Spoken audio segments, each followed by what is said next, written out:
Hello.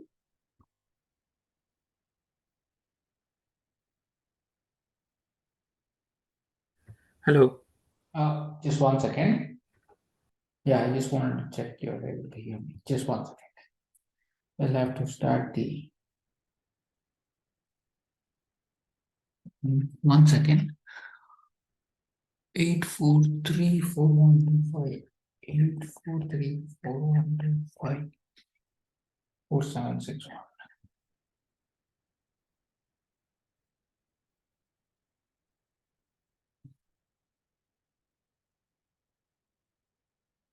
Okay.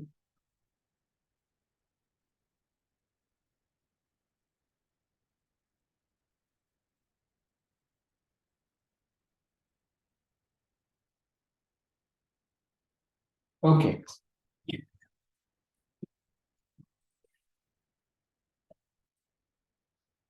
Okay. So we will so I had indicated at the end of the last lecture that I will be um, doing something that is kind of analogous to marginal distribution.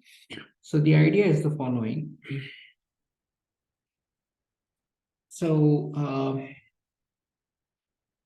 so suppose you have, so recall, so I have a uh, pair of state spaces. So I have a quantum state. So it could be either a pure state, in which case it is a unit vector in HA tensor HB, or it could be a density operator inside H8 tensor HB, sorry, a density operator living inside this. So now the idea is, suppose, so Alice and Bob, so there are two persons, and Alice performs measurement MK. So I have a bunch of operators that sum to identity. So summation MK dagger MK.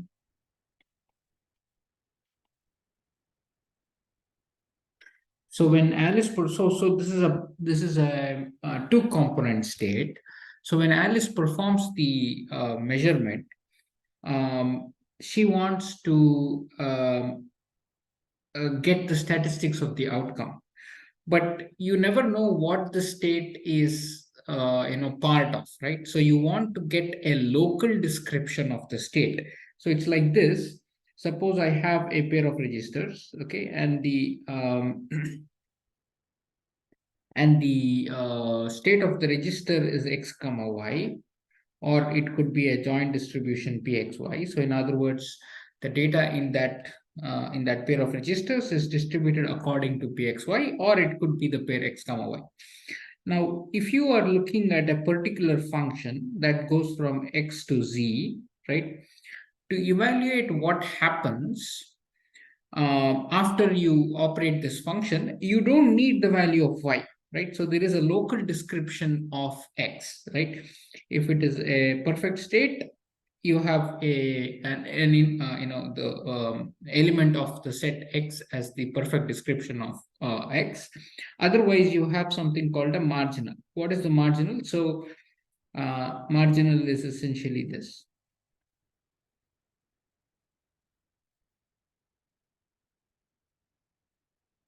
So this is kind of the marginal description. So if I want to study what is the, so I apply a function f on my register, and I want to study what is the state of the resulting register. I don't need this. All that I can use is this local description, and I can say that the probability that, the probability that z, that is the state after applying the value, is z, can be written as px of x indicator function, all those x's that so I should say x, sorry, I should just say f of x equal to z. So I sum over all those x's such that this happens. I could have also written this as Px of x, x such that f of x equal to z, right? So it suffices to look at this object to give the description of the output register. Now, the question is there such a description for the quantum state? Is there such a description for the pure state, right? So that's what we are after. So what do I want? So remember, when Alice performs the measurement mk, the resulting measurement, the effective measurement, let's call it effective measurement, is mk tensor I, k belonging to k, right? So let us study what is trace mk tensor I on the state rho AB, right? So this is the statistics of the outcome that Alice observes, right? So this is the probability that outcome is K. Now, the question is, can I write this as some, can I get some? So the idea is, can I get some function of, so can I get some, I will call it, I'll call it f from d of HA tensor HB. So I'll exactly tell you what I'm looking for. To d of HA, so that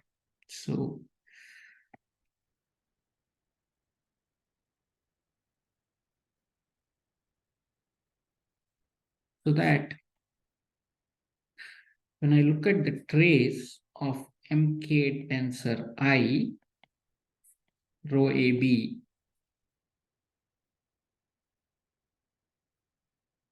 this is same as trace of MK on this local density operator.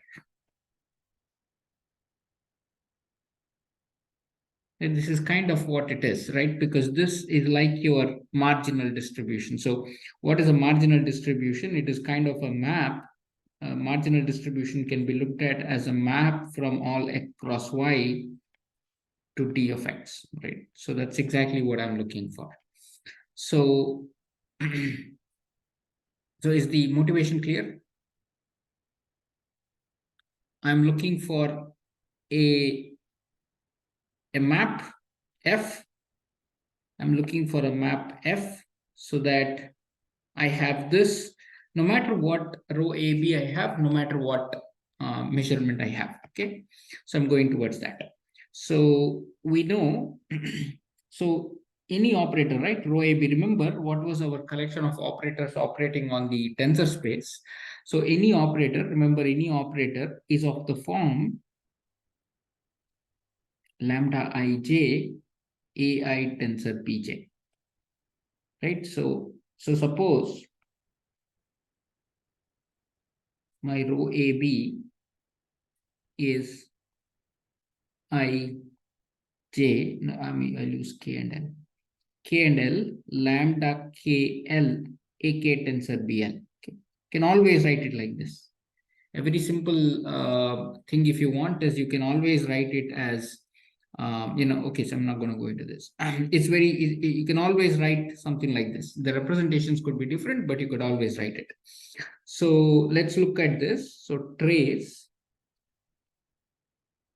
mk tensor I operated on, so bad notation. So I will use L and M instead of K and L.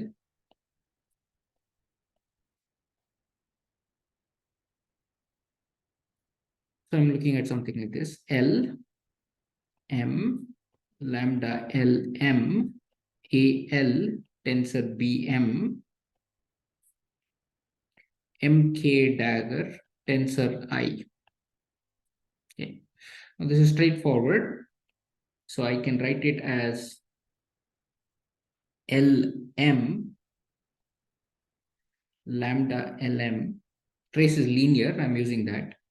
trace of MK, AL, MK dagger, tensor, BM. Okay. Now, suppose, so I can, so what is the trace? So suppose EI and FJ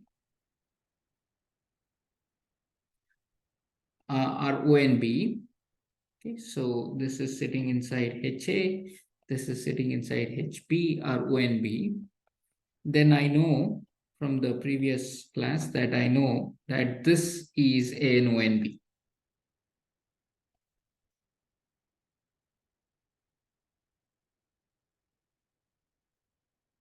I'll just say I belonging to D, J belonging to D2. So this is sitting inside HA tensor HB is an O and B. So I can do this trace. So I can expand this trace out like this. L, M, I, J, lambda L, M, E, I, M, K, A, L, M, K dagger, E, I, F, J, P, M, F, J. Right? So how have I done this? Essentially, I'm using the fact that the inner product alpha tensor beta operated on E tensor F, gamma tensor delta. This is essentially alpha E, gamma, beta, F, delta. Okay, this is what I'm using. So I'm using linearity, and I'm using the definition of the inner product on the tensor space. Okay, so now I can write this as I EI. What I will do is observe that this is a scalar. So I can shift it around and I can say this is J M L. So all that I'm doing is I'm just shifting the scalar inside. So all that I'm really doing is shifting the scalar inside and pulling this summation out. That's all I'm doing. And I'm writing it as a big operator. So Fj Bm Fj Mk. So maybe I will do this. I'll do one more small.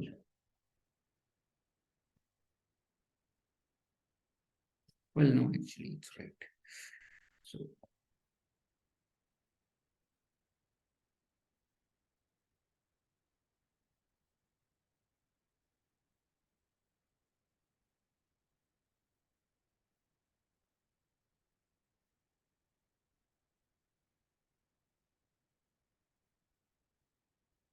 what have I done? Essentially, I have got. I'm confused about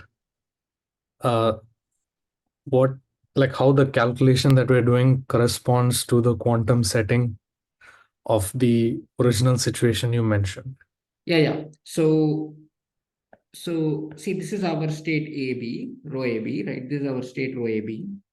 All that I'm doing is I'm trying to get a function of row AB. Okay, so I'm trying to get a function of row AB. So, and I want a local characterization. So my MK is general, right? I mean, I have not assumed anything on the measurements. I have not assumed anything on the state. So I'm trying to see if I can write. So observe this.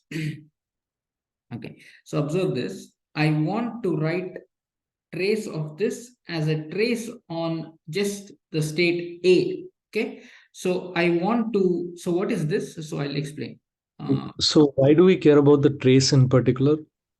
Because that is the second axiom. So yeah, okay. See, the third axiom says that if I have any state rho, and if I have a measurement mk, then the statistics of the outcome k is essentially trace mk rho mk dagger, correct? So I Right. want to be able to connect to that. So I want to be able to, so if I get a local description of the state, it better satisfy the first axiom, right? So it better, so this identity should satisfy. Do you agree? Okay. Yeah. Yeah, so that's exactly what I'm doing. So what I'm doing is essentially, I want to be able to write this term as something like this: EI MK F of rho AB MK EI dagger. Do you understand?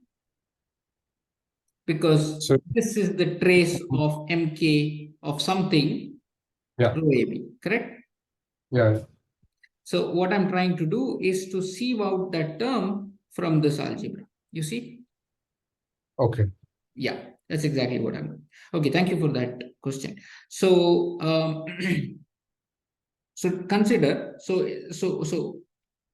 this should be clear. So suppose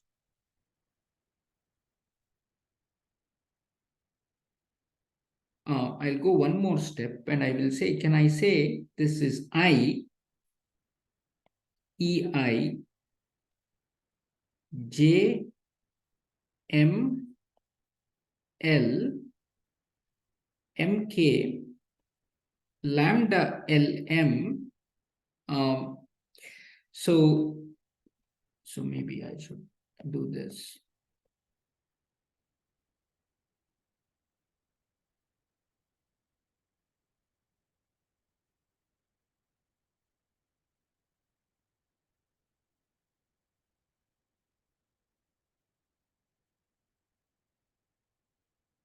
So all that I've done really so far is just move the scalar around, pull the I. So I want to be able to write in this form. So that's all I've really done.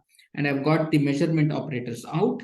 Now I see this function kind of staring at me. So furthermore, I go Excuse one me, more sir. step. Yeah. Sir, I am finding it a little difficult to follow today's class. Mm. Like calculations aside, I'm not able to understand what we are trying to do right Yeah. now. So this is exactly what we are trying to do. See, I have a joint state. I have a joint state. And I am doing a local measurement. I want to obtain a local characterization of the state that can enable me predict the statistics of the outcome. Okay, so the Sorry, can you analogy, repeat that last sentence?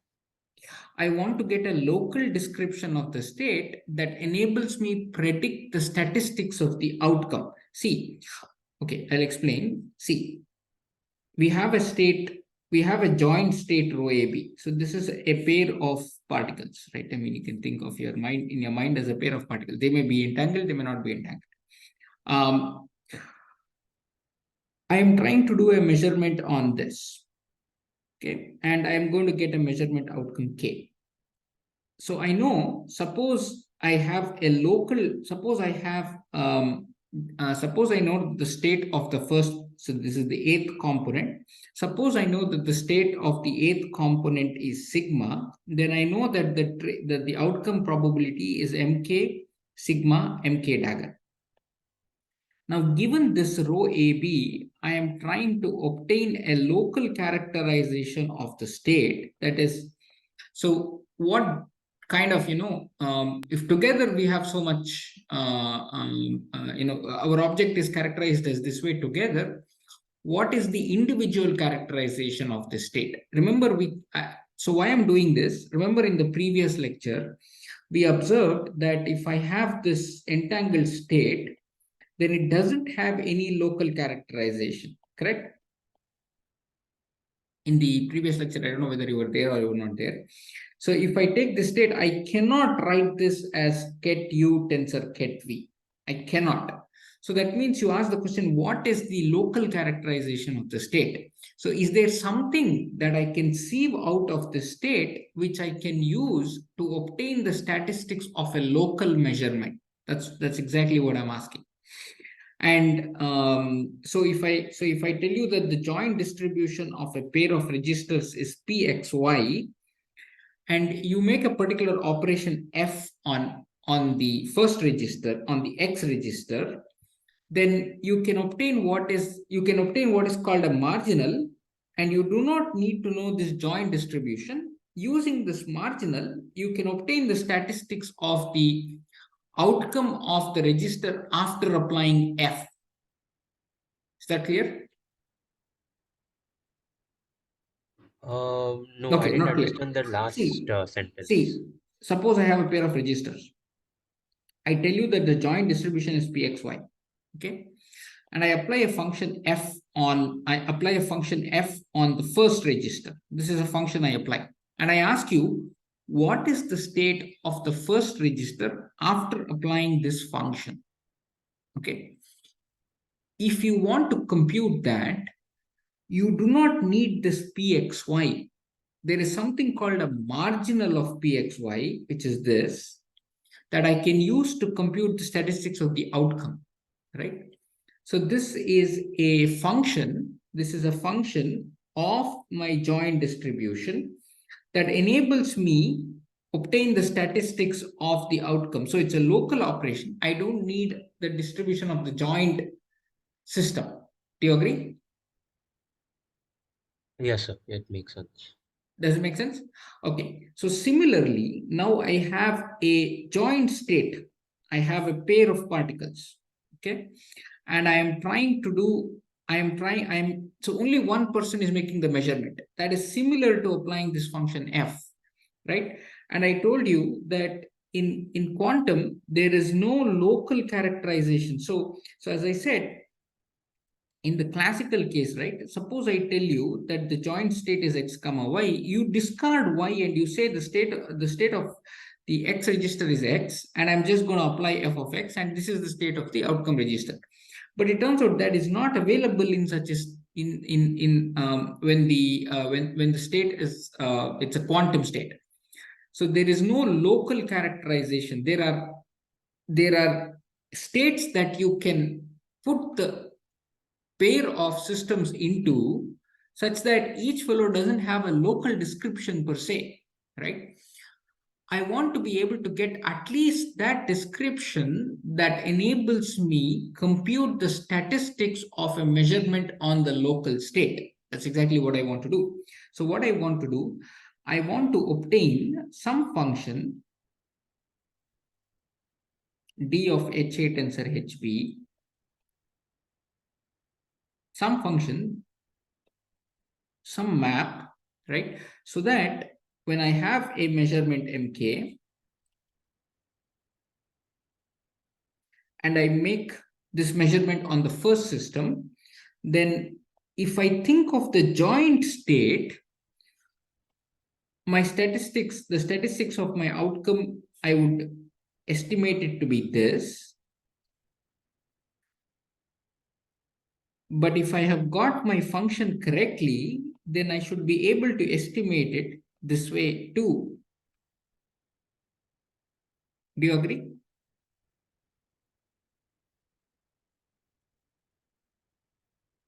Do you agree? So we are using the measurement of that pair Yes. to estimate like a measurement of one of those objects. This is the so this is the measurement, right? This is the combined measurement. Do you agree? Yeah, I get This that. is the joint state. Do you agree? Yes. This is the outcome statistic. This is the probability of getting the outcome k. Yes. If I considered the entire system. Yep. Now, suppose I get such a local. So suppose I am able to obtain a function f, and somebody claims to me that if I operate f on my state, then that will give me a local description of the particle, of the first particle. Suppose somebody tells you, how will you go check that? You will go check that this way, right? So you will take that local description, you will make your measurement only on that system, and this is what you would expect the outcome statistics to be. this should be equal to this one. Do you agree? Right. So the right hand side is giving you the measurement statistics of the first particle. Yes. There is only measurement is happening only on one particle. Yeah, and the second one is also doing the same thing, but you're first computing the joint distribution. I I'm mean, not sorry, computing the joint distribution. What I'm doing is, so somebody, in the LHS of this equation, you're computing the joint distribution, and from that you're taking out the individual measurement of the first particle. exactly, Right. So these two have to be same if F is as it is claimed. exactly. Do you agree? Right. I am Yeah. just evaluating the left hand side and the right hand side. That is all I am doing. So I'm considering row AB to be some general operator. Any operator can be written this way. AL tensor BM. Any guy can be written this way. Okay. What is the right hand side? The right hand side. So I need to ensure that these two are equal. What is the right hand side? If I take a basis, so let's say this is a basis inside HA. This is a basis inside HB. So now look at the right hand side. Can I say the right hand side is this EI MK, some function that he has given me. Sorry. Do you agree with this? Yes. You should follow the math. The math is not difficult. This is actually the Yeah. simplest math. It gets more Yeah. complicated as you Yeah. go. Okay. Now, if you agree with this, the right hand side, now I know that EI tensor Fj is an ONB. I know this is an ONB. So I could write the left hand side as EI. So I will do this once again because so many of you had What exactly is an ONP, sir? orthonormal basis. Okay. Okay. Okay. Right. MK tensor I. Now I have my row AB, L, M, lambda L, M, A, L, tensor B, M, MK tensor I. Whole dagger is same as dagger here and I is the same. Do you agree with this? So all that I have done is really substituted for every term where they are. This is your row AB. This is your row AB. And this is your tensor. And this is your MK. So this guy is here. That's exactly these guys. And the red is here. Okay. So now I'll only do some algebra. So what do I want to do? I want to get this into this form. That's all I really want to do. And see what is this term inside. That's all I'm trying to do. So I'm going to push. So what I do is I'll say, okay, I can write it like this. So first thing I'll do is I'll do this. I'll get all the summations out. So remember, there is also a summation here. Yeah. There'll be that's what. J. So what I'll do, I'm trying to get it into this shape. So what I'll do, I'll get an EI out. Sorry, maybe let me go through step by step again. J, L, M. EI, MK, AL, MK dagger, EI, FJ, BM, FJ, lambda LM. Do you agree? I mean, really, okay. I mean, I know. Okay, so let me do this carefully. I, J,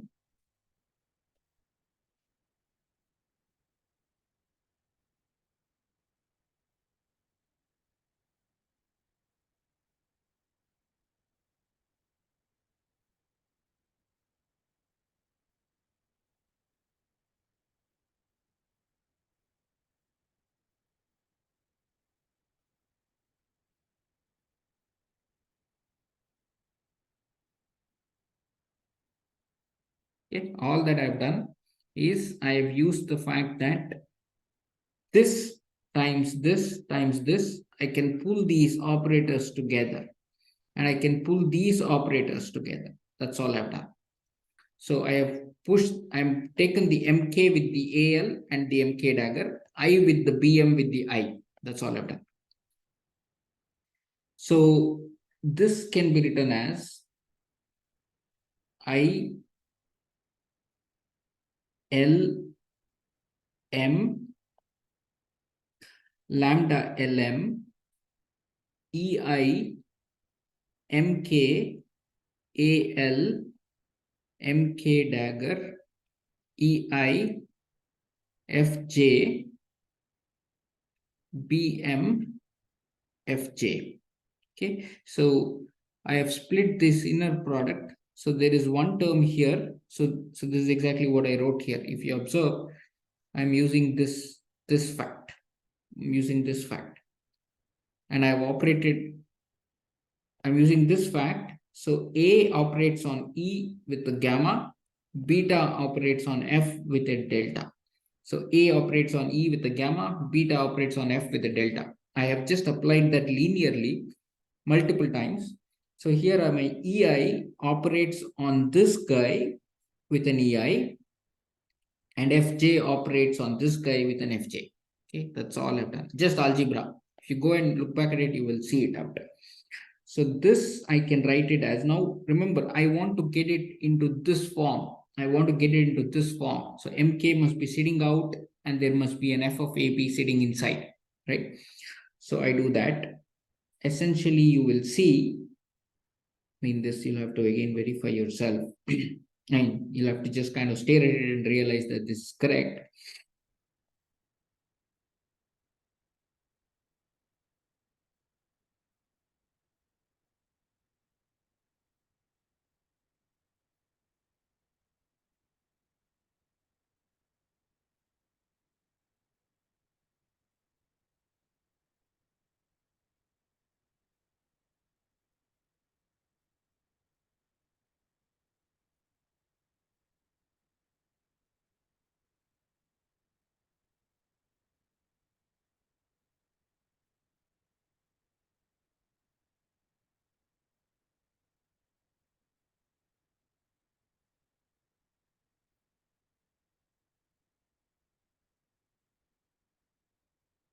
Now, what is this? What is this term? This is the trace of BM. So I will write this as trace BM MK AL MK dagger. Okay, I can go one more step and write it like this.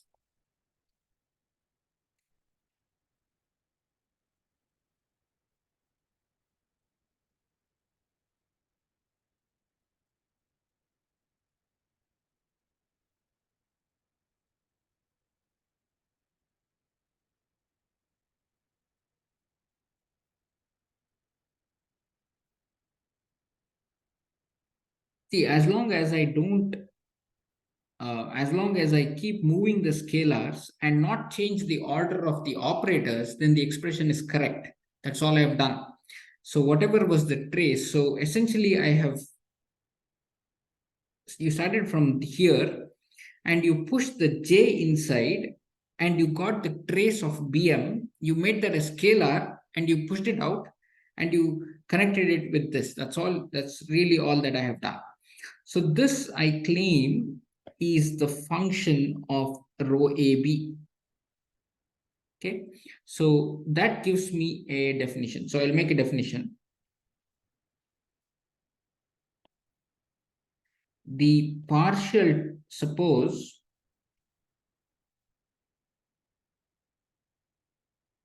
rho AB belongs to, I will say any L of H of A tensor B,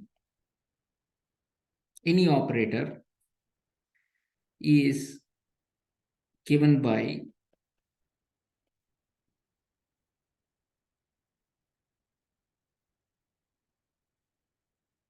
lambda LM AL tensor BM, then we define the partial trace. So this, I'm going to write this as partial trace of row AB. So traced over system B. So this is exactly like your marginal as trace B of row AB. So this is the notation. So this is defined as LM lambda LM trace over B of BM AL. Okay. So I'll give an equivalent characterization. If I started with this characterization, it would have been hard to understand. So I kind of motivated it with this definition. Is this so far okay? Okay to, I mean, is this at least the definition okay? I mean, at least just the definition. So what I'm doing, I'm tracing over the second component, making it a scalar and adding it. Okay, I mean scaling it out. So you can show, I will make some can show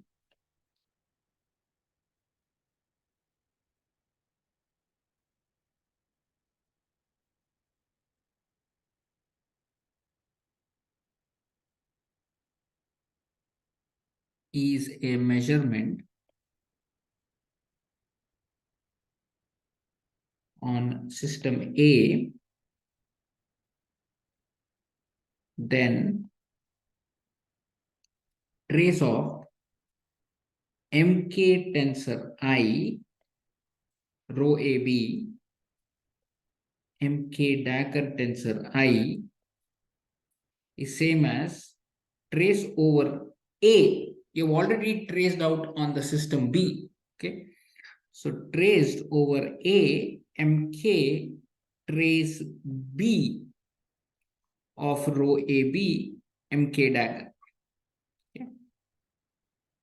I will give you one more characterization definition. This is a more this is a more this is a more abstract definition, and you will see that all these are equal. So you will actually show that in the homework. So definition: suppose T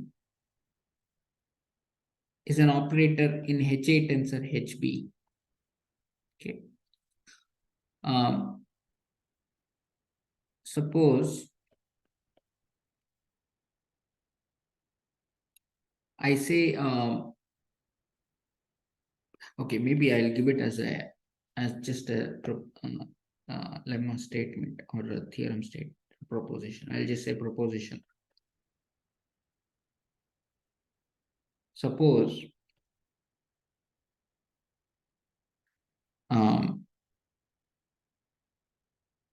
T is in HA tensor HB, the unique operator F of T satisfying U F of T V equal to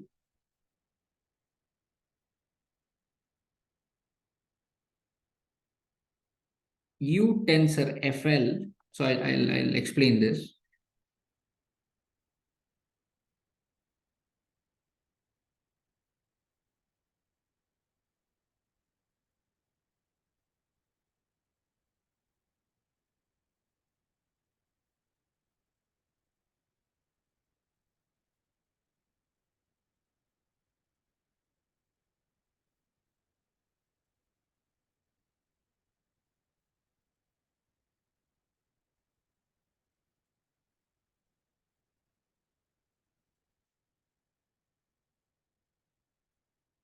Okay, so I'll explain what's going on here.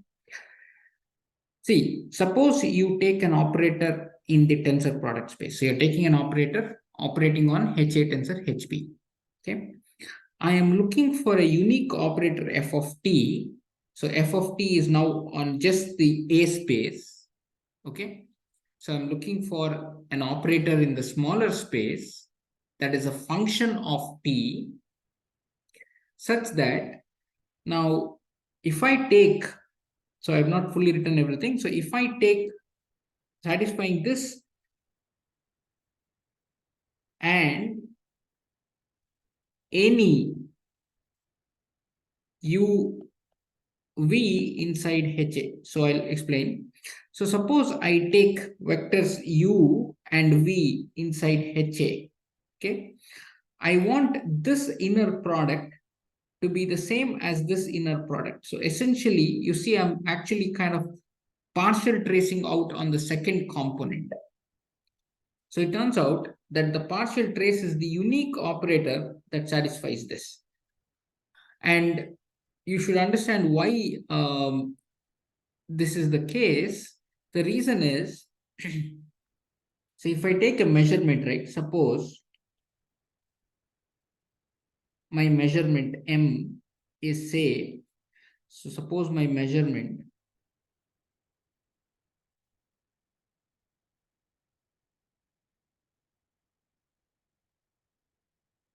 is a bunch of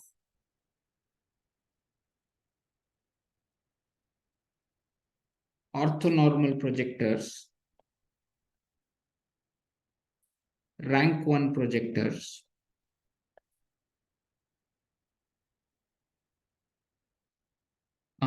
summing to identity,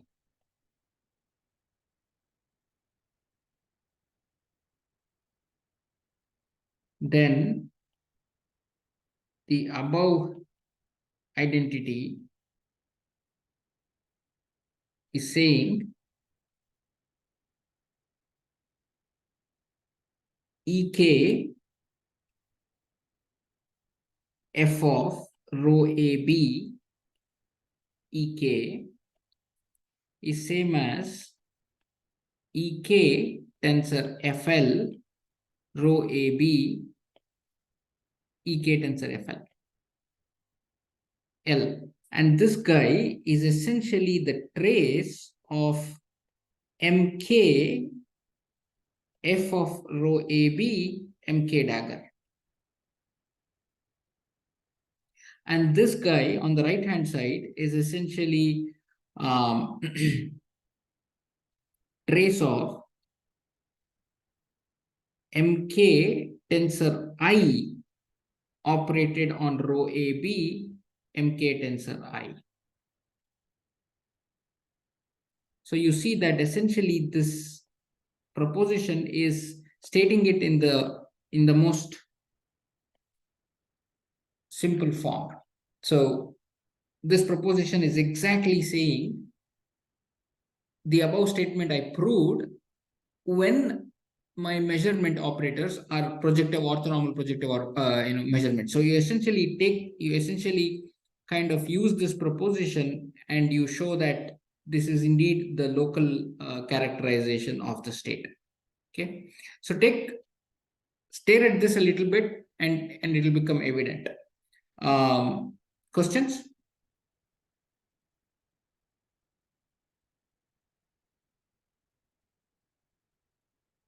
Okay. So So you mean summation, right? And the left-hand side? Summation no, of I don't mean summation because I'll tell you why. So if you see the right hand side, right? So remember there is one small thing that you can show. I mean, this is there in the homework and I kind of so can I write this as hold on, so I'll explain. So I will write this as okay, so T, so let me just, this is just an aside for you to check. So trace of A ket u bra v. Okay, I claim this is same as v a u. Okay, this is something you can check. Okay, so just check this. I have given this as it's a very simple exercise.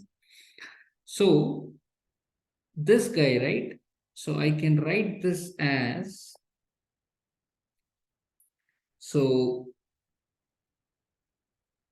what is this? So I can write this as trace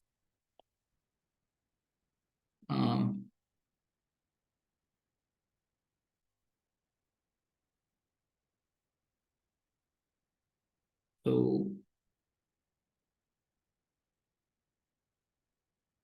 yeah. So this guy can be written as trace of L rho AB EK tensor FL EK tensor FL. So what have I done? So I have used this identity for the term inside. So I have pulled this guy to this side. Okay, so that is what is this. Okay, and I have put this here. So I have written this term inside, just like in this term, as a trace. So this is what I get.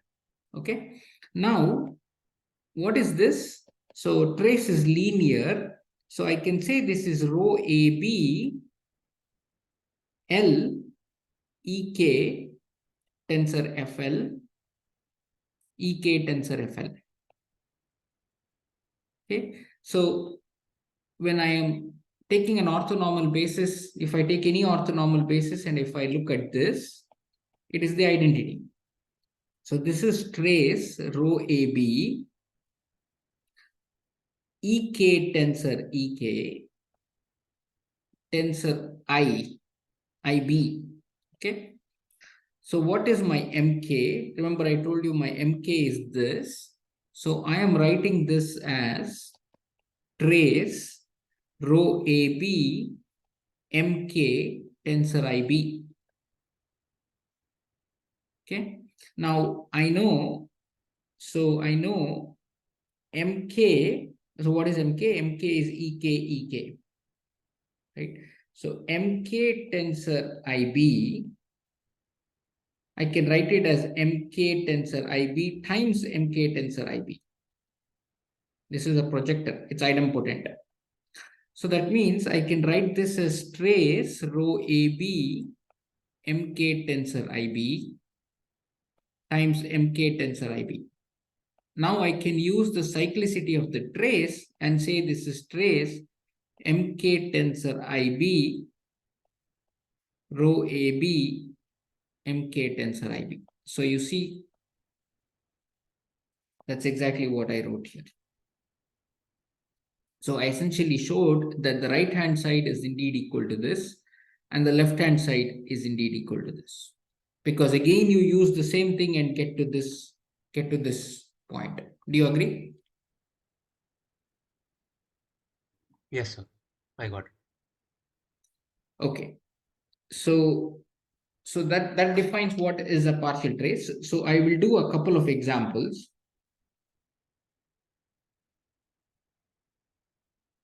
So let us take this example phi. So what is phi? So I did this in the previous class. 1 by root 2 ket 0 tensor ket 1 plus 1 by root 2 ket 1 tensor ket 0. This is your Bell state. Okay. Now, so you recall we made the following measurement on this state. So the first, so Alice first performed this measurement. So she used these operators and performed a measurement. She associated this with the outcome plus 1 and minus 1 and this with outcome plus 1. After that, Bob made the same measurement. Maybe, yeah, the same measurement, but the flipped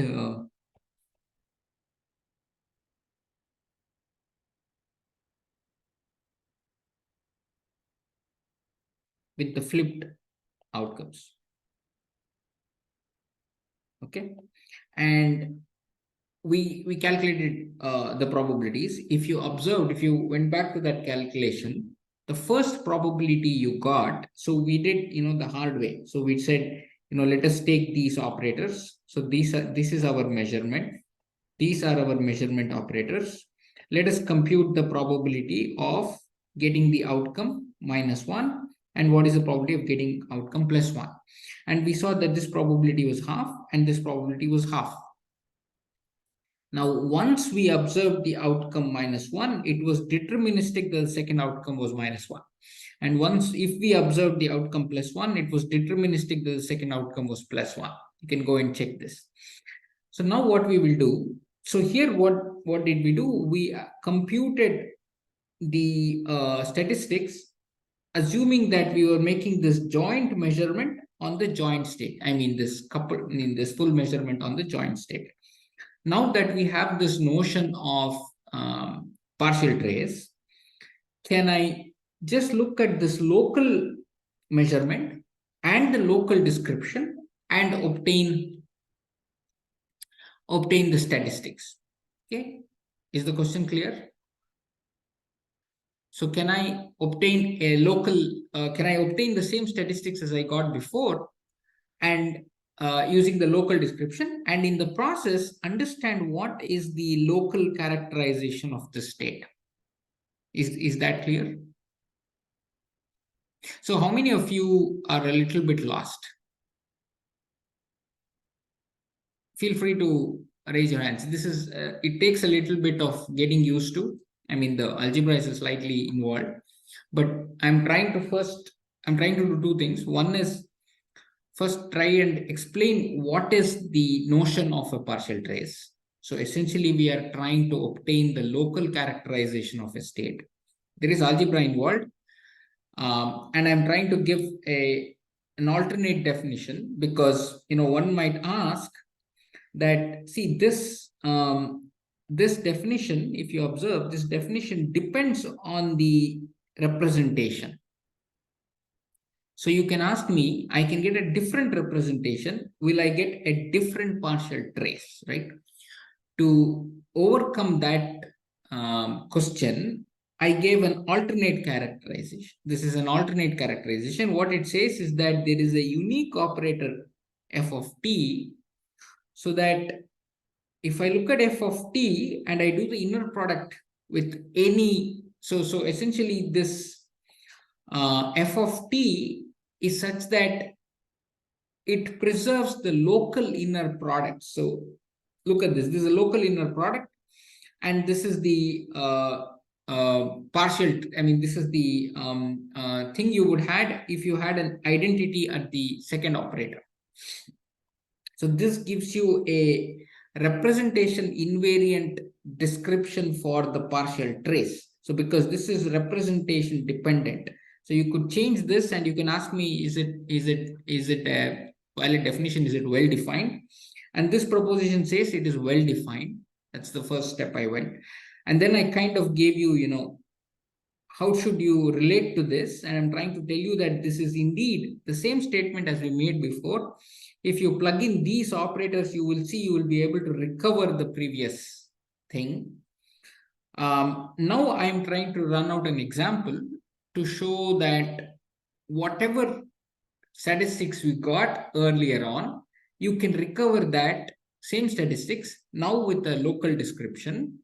And let us obtain in the process, let us obtain the local description of that. And that will give us an interesting observation. So that is kind of the broad picture. You have to get used to the algebra. See, the thing is, there's quite a bit of algebra.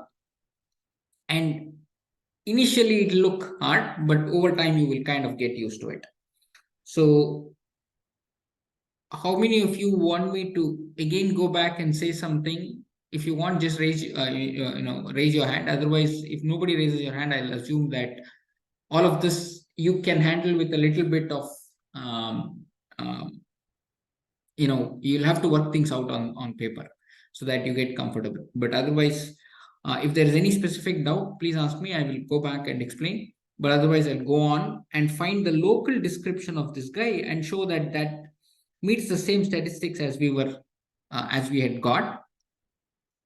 And furthermore, I will make a very important observation on that local description. So I will just pause for a few seconds and then move on.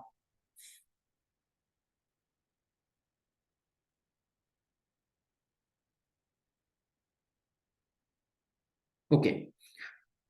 So what am I after? So I have this state phi.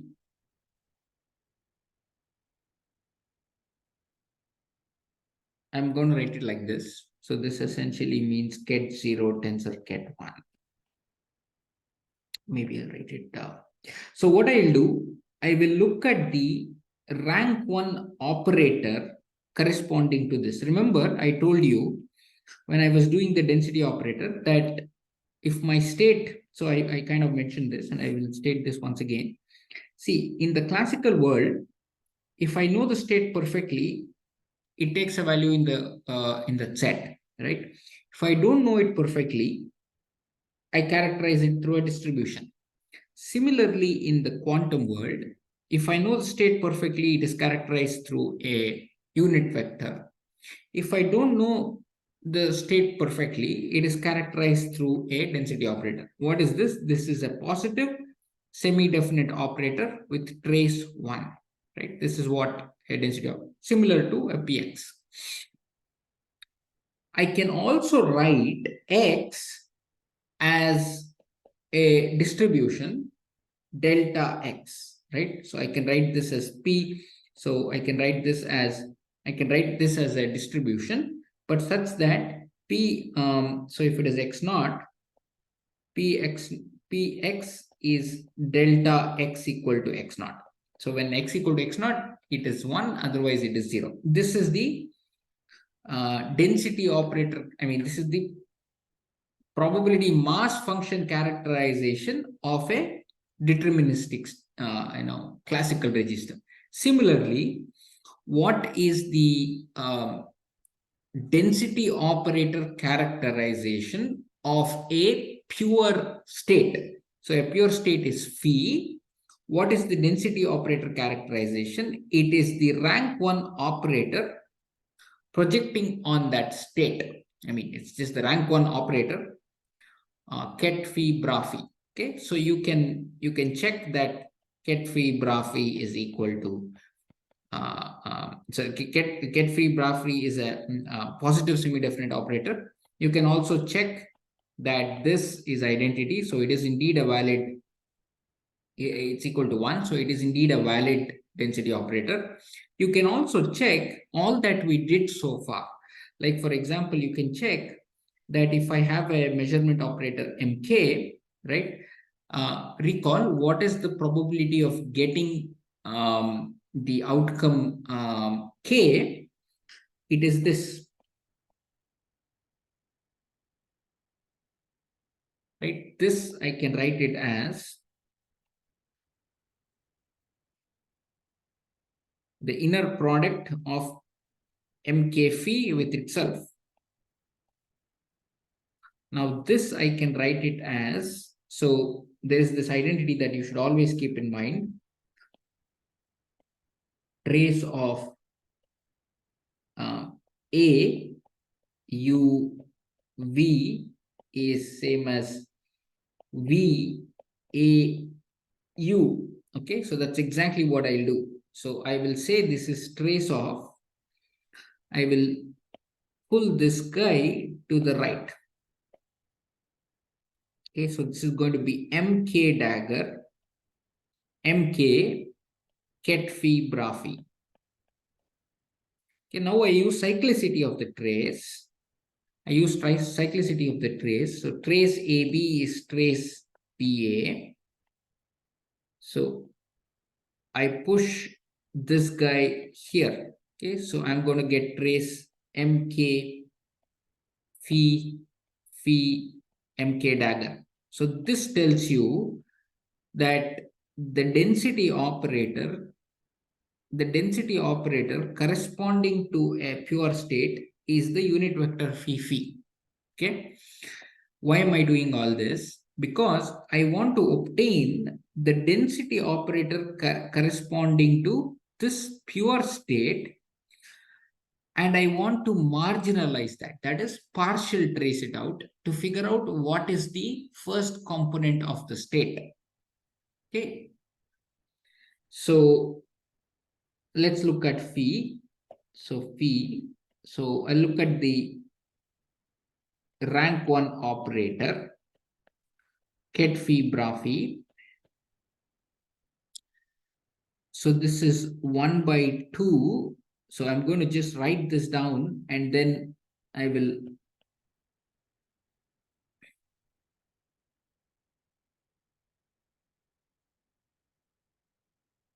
okay. And so I'm just writing the left hand side here. Okay, and this guy I'll write it above here. So this is 1 by root 2, 0, 1 plus 1 by root 2. Oh, sorry, mistake.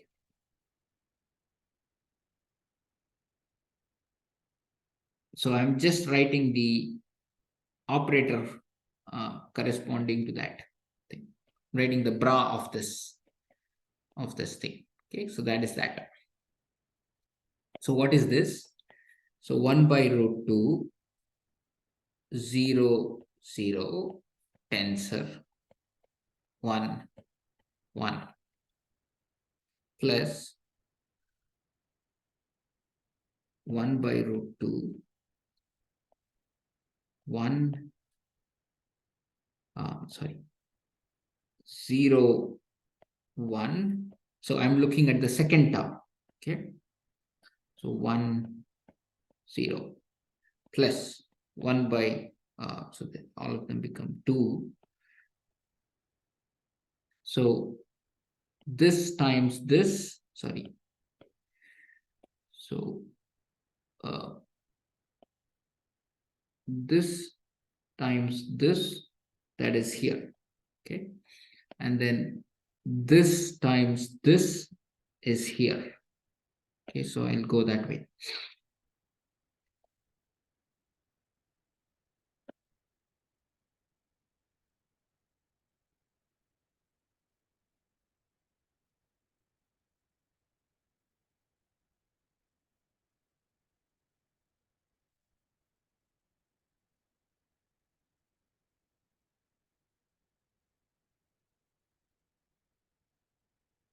So all that I did, so I will explain this once again. I mean, this is an important step. So this times this, okay, so 0, 0, ket bra 0, 0, tensor ket bra 1, 1, that's this. Okay. Now when I take this guy and this guy, I'm going to get ket bra 0, 1, tensor ket bra 1, 0, ket bra 0, 1, tensor ket bra 1, 0. This is ket bra 1, 0, tensor ket bra 0, 1. Okay. And this one is ket bra 1, 1, tensor ket bra 0, 0. Okay. So this is the, so this 4 terms constitute the density operator phi plus phi plus. Let's compute now its marginal. So I'm going to do trace B of phi plus phi plus. Okay, what is trace B of phi plus phi plus? So that is 1 by 2. I take the trace of this and keep that operator as is, plus 1 by 2 trace of 1, 0, keep the operator as is, plus half of trace of ket 1 bra 0 times the operator as is, plus 1 by 2 trace of ket bra 0, 0, and keep the operator as is. So what do I get? So this thing gets knocked off. This thing gets knocked off because when I do, this is an off diagonal term. So you will see an entry only in the off diagonal term. So when you do the trace, you will get 0. the other simpler way to think of it is, as I said, trace of this is really, So the the third interval between term, 0 and 1. Sorry? is not correct, isn't it? It's swapped. Like the second and third term are the same. The Yeah, two the things are same. second, okay, so I should have 0, 1, 1, 0. Yeah, you're right. Thank you. You're right. This should be 1 and this should be 0. Yeah, you're right. This should be 0 and this should be 1. Thank you. That's right. So the middle two terms are get vanished. So you'll have only the last two terms. And the last two terms will, the first term and the last term. And the first and the last term, so trace of, so this guy is 1, this guy is 1. So you will end up getting 1 by 2, 0, 0, plus 1 by 2, 1, 1. Okay. This is not a rank 1 operator. This is a mixed state. This is not a pure state. So observe what happened. So I want everybody to get this. Otherwise, you will have a lot of Could you difficulty in repeat? the next. Sorry, could you repeat what like pure states and mixed states mean? Yeah. Like I don't know what the. So if you go back to the first lecture in quantum, right? So pure state, so I don't know whether, I don't know how back I have to go, but a classical register is described. You know what is a pure state? What is a mixed state? So which lecture was this? This was in the very first quantum lecture. So in the very first quantum lecture, I gave you axiom 1. In axiom 1, I said that if your state, so if you go back, I contrasted that with the classical. See, the best way to keep this in mind is to connect it back to the classical. If you have a classical register, if you ask me what is the state of that register, either I will give you one element in the set in which it lives, or I will give you a distribution on the state space it lives, right? This is a deterministic state. This is a something that you have uncertainty about. Similarly, in the quantum, if you have a perfectly prepared system, quantum register, perfectly prepared. So just as you encode something, you have to go back and see the lecture. You guys, you don't come to class, and then if you don't see the lecture, I don't get it. So where is your question? So the lecture notes or the video is not there. Yeah, because I I mentioned this because students are not coming to class, and they just see the lecture notes and they don't come to class. I don't want that to happen. That's why I'm not posting lecture notes anymore. I was there for that class, but the first few things I missed because I think I came like 10 minutes late to the class. Okay, sure. See, I'm willing to clear doubts, but if the material is completely something at the back, you'll have to do a little bit of reading. So that's what I said. So if your register is in a perfect state X, corresponding to that, if you've prepared your system as well as you can, you know everything about that system, it is specified through a unit vector in that state space. Okay, just like this lives inside X, this fellow's so this fellow's characterization is through a unit vector. So anything that you want to predict on the classical register is completely encapsulated or described through the state it is in. Similarly, anything you want to predict about the quantum state is characterized as unit vector. Sometimes you do not have the state of the register perfectly. You will classical register, in which case you will give a probability distribution. Similarly, in a quantum state, you might not know the quantum system perfectly, in which case you give a density operator characterization. So I mean, this is abstract here. Okay. You might wonder, I mean, so we have a feel for a classical register, we have a feel for a distribution. These are some objects we've been kind of working with since some time, but the objects on the right are new. So you have to connect to this to be able to understand. So what is a density operator? So just like a distribution, a density operator is an operator operating on that space, which is positive semi-definite and trace, and it has unit trace, just like, here, px, all entries of px are positive, and summation px of x is identity, is 1. Similarly, this is what is a density operator. So when you have a density operator characterization, you don't know the state perfectly. You know something about that state. Now, So it's a sort of probability distribution that I understood. But let's say, so for x, I know the probability of that occurring is px of x. So correct.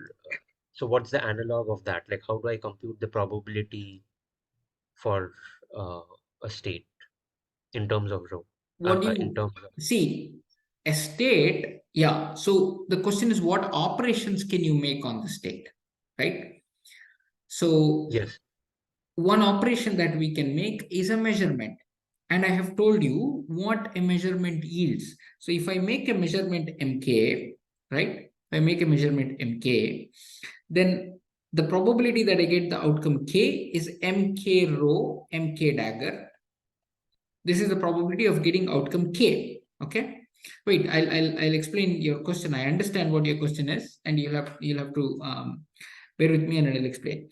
Now, when I make a measurement on the state rho and I observe an outcome j, where does that state go to? I have told you that also.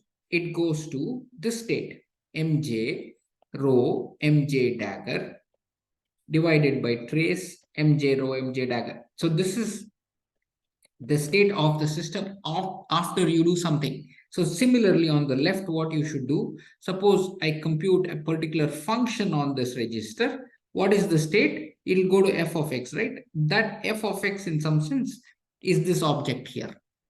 But yeah, it I depends. understood. Yeah. And remember, a quantum system is not something, I told you this in the very first class. Quantum system is something that you can't stare at. So all your interaction is through a measurement.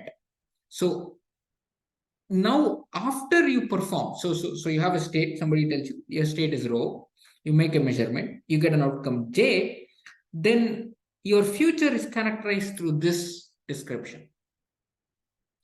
Now, I kind of know what is your question in your head, but I want you to spell it out so that I can answer it. I don't want you to lead to a question that I have in mind, which I think you have. What is your question now? No, I think I'm kind of like able to link the classical case with the quantum case now. Okay. And now what I'm doing, so, and this partial trace, right? Whatever this partial trace I did was exactly like a marginal distribution. So Yeah, that analog I understood. yeah. So now let us go ahead. So what I'm doing an example now and saying, hey, previously we looked at this Bell state. We made a measurement on this Bell state. We made this measurement on the Bell state, and we sweat it out, and we use this to obtain the measurement statistics. And this is the measurement statistics we obtained. Now we are equipped with a new tool, which is a partial trace. So can we go ahead and obtain the partial trace of this and use the power of that partial trace to obtain the same statistics as this? That's what I'm after. So I have to do the partial trace. So before I do the partial trace, I'm trying to identify the density operator corresponding to this state. So what is that density operator? That's why I told you this story. And I said the density operator corresponding to a pure state is essentially the rank 1 operator corresponding to that unit vector. That's the density operator. So I computed the density operator. Okay. Now I am in a position to do the partial trace. That's what I did here. Okay. So that's what I did. This is the partial trace I got. Is the story so far okay? Yes, sir. Okay. Now we will make an important observation. So those of you who didn't get it, please ask me, because if you don't understand this part, you're pretty much out. You're pretty much out of the course. You'll have to understand the story so far. So you have to understand what is a unit vector, what does it correspond to in the classical world, what is a density operator, what is its analog in the classical world, what is a partial trace. You have to understand all this. I will pause for 2 seconds. After that, I will quickly make one important observation. Okay. I'm taking a couple of minutes more, but I want to make this observation. See, in the classical world, right, if we have a register in a perfect state, right, we know this perfectly, which what somebody, what you could call a pure state. Associated with that, you can associate a distribution with that. What is that distribution? Suppose this is in state x naught. What is the distribution with respect to that? The distribution with respect to the distribution kind of, encoding this pure state is the delta distribution. So when it's a delta distribution, so essentially it's 1 on that state x naught and 0 elsewhere, right? That's your probability mass function. Now suppose I take a pair of registers that are perfectly known. A pair of registers that are perfectly known. So that would be a joint distribution xy, where delta x equal to x naught, y equal to y naught. That is the distributional characterization of a pure classical register. Okay, I'll state this again. It's important. Distributional characterization of a perfectly well-determined pure classical pair of registers. Okay. Suppose I do a marginalization of this. So suppose I compute a marginal of this. Okay. What will I get? Px. So I ask only this question. I get a marginal distribution. Is that marginal a delta distribution or a mixed distribution? It's a delta on x0. It's a delta distribution. So when I do a marginalization of a delta distribution, I get a delta distribution. So Px of x will be delta x equal to x naught. So in other words, what it is saying is that the I know the local perfectly. I know the local state perfectly. So this is kind of knowing the local state perfectly. So if the joint state is known perfectly, let me put it this way. If my joint distribution is a delta distribution, in each of its marginals is a delta distribution.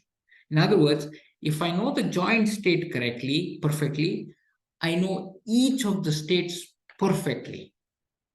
Okay. Now you see what is happening in the quantum world. In the quantum, a pure state is like a unit vector, right? It's some unit vector. So I started with a pure state, phi plus, right? So it's it's a density operator characterization is this phi plus, right? So this is kind of analogous to your delta x equal to x naught, y equal to y naught. Okay. When I marginalize on the classical, I get delta x equal to x naught, which is again a pure state. But when I marginalize this, I got a mixed operator. I got truly a non-rank 1 state, which means that marginalizing a delta distribution ended me in a mixed distribution in the quantum state. That is impossible in the classical world. So in the quantum world, you know the joint system perfectly, but you do not know the individual systems perfectly. That never happens in the classical world. This is a unique quantum characterization. So there is one more unique quantum characterization we saw, and this is the second unique quantum characterization. The first unique quantum characterization we saw was that I could take the Bell state and I would get random out. It's a delta distribution in some sense in the two components case, and I was getting exactly correlated inputs. Now this is a second unique characteristic of a quantum system. I know the joint system perfectly, but if you ask me about a local system, I do not know. So just kind of just kind of come to terms with this. Just do these calculations once again and come to terms with this, come to terms with the partial trace, and we will kind of move on. Okay, I will end the class now, but if there are any questions, I'll be happy to take.